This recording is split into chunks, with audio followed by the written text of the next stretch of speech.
샬롬 10월 21일 금요일입니다.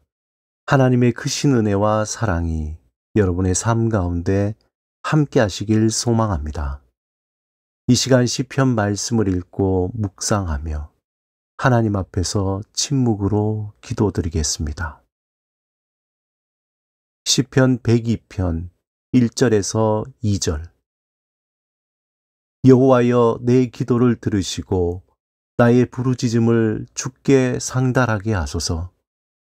나의 괴로운 날에 주의 얼굴을 내게서 숨기지 마소서. 주의 귀를 내게 기울이사 내가 부르짖는 날에 속히 내게 응답하소서.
오늘 하나님이 우리에게 주신 말씀은 고린도전서 9장 24절에서 27절입니다.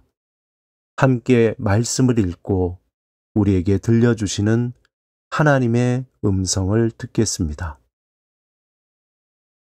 운동장에서 다름질하는 자들이 다 달릴지라도 오직 상을 받는 사람은 한 사람인 줄을 너희가 알지 못하느냐.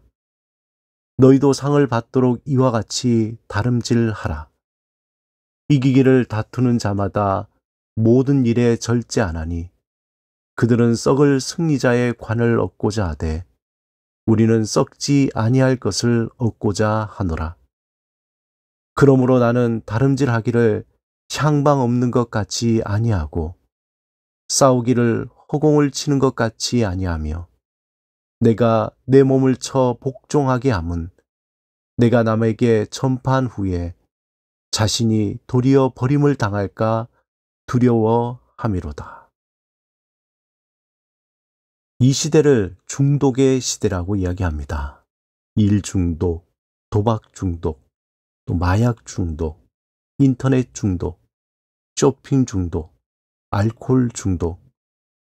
수많은 사람이 다양한 중독에 빠져가고 있습니다. 특별히 통계에 의하면 그만큼 사회가 살기 어렵다는 것을 보여주고 있습니다.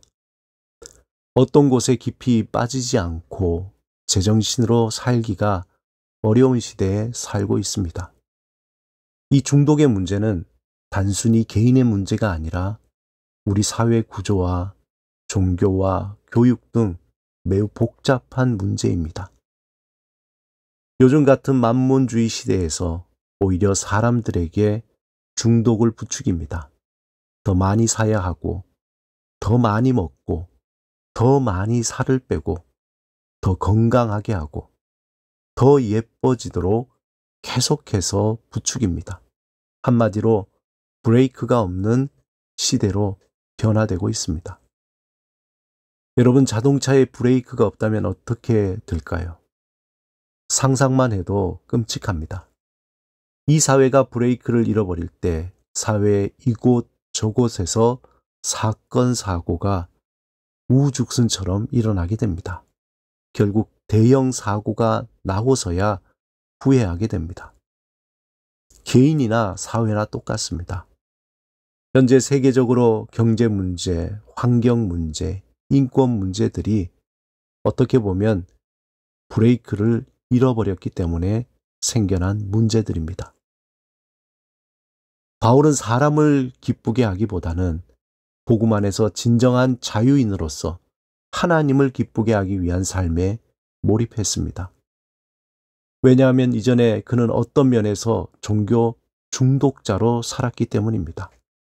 사람들이 보기에는 진실하게 보이고 종교적으로 완벽한 사람처럼 보였지만 실제로는 유대 종교에 중독된 사람이었습니다.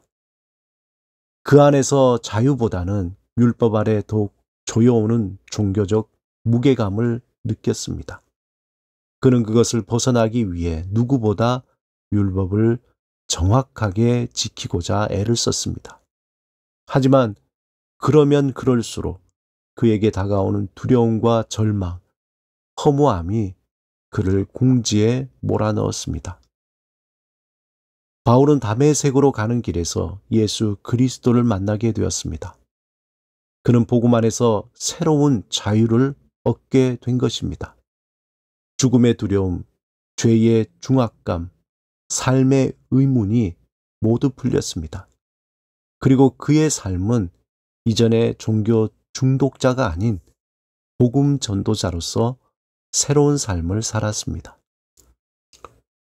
바울은 복음 안에서 더욱 자신을 다스리며 예수 그리스도 안에서 머무르기를 원했습니다. 그리고 하나님 앞에서 살기를 원했습니다. 또한 성령의 다스림을 받기를 원했습니다. 바울이 자신이 그러한 삶의 원칙 중에 하나를 본문 24절에 마치 운동선수가 경기를 기다리며 자신을 절제하며 날마다 훈련하는 삶에 비유했습니다. 우리는 하나님의 자녀이며 주님이 오시는 그날을 기다리며 살아가는 자들입니다. 복음 안에서 하나님 앞에서 성령을 따라 살며 개인의 종말 또는 역사의 종말을 기다리며 살아가는 자들입니다. 이 정체성이 무너지면 삶의 절제를 잃어버리게 됩니다. 자신을 다스릴 수 없습니다. 운동선수에게 있어서 절제는 필수적입니다. 왜냐하면 자신을 다스리고 헛된 것들을 잘라내 버리고 경기에 적합한 사람으로 변화되어야 하기 때문입니다. 일정하게 연습을 하고 필요한 식사를 하고 정해진 시간에 맞춰서 살아가야 합니다. 이렇게 할 때 무의미한 시간을 없애고 주어진 시간 속에 최선을 다해 준비할 수 있기 때문입니다. 바울은 자신을 복음 안에서 그날을 바라보며 분명한 방향을 가지고 날마다 살아갔습니다. 진실로 하나님의 은혜를 경험한 자들의 삶은 헛된 것을 보지 않습니다. 공허한 것에 관심을 두지 않습니다. 왜냐하면 예수 그리스도로 말미암아 얻은 이 새 생명이 얼마나 소중하고 귀한 것인가를 알기 때문입니다. 우리는 중독을 부추기는 사회에 살고 있습니다. 브레이크를 잃어버린 시대에 살고 있습니다. 이런 시대에 예수를 믿는다는 것은 너무나 고리타분하고 진부하며 초라해 보이기까지 합니다. 그러므로 용기가 필요합니다. 이러한 시대를 뚫고 살아갈 수 있는 용기 있는 절제가 필요합니다. 성령의 충만함으로 살아가기를 사모하는 용기 있는 절제가 필요합니다. 예수를 제대로 믿겠다는 용기 있는 절제가 필요합니다. 날마다 성령 안에서 주께서 주시는 용기 있는 절제로 열매 맺는 삶을 살아가시길 주님의 이름으로 축원합니다. 함께 기도드리겠습니다. 주님, 성령 안에서 용기 있는 절제로 열매 맺는 삶을 살게 하소서. 우리 앞에 놓인 헛된 소망과 헛된 욕심을 버리고 오직 예수 그리스도만을 의지하며 용기 있는 절제로 살아가게 하소서. 예수 그리스도 이름으로 기도드립니다. 아멘.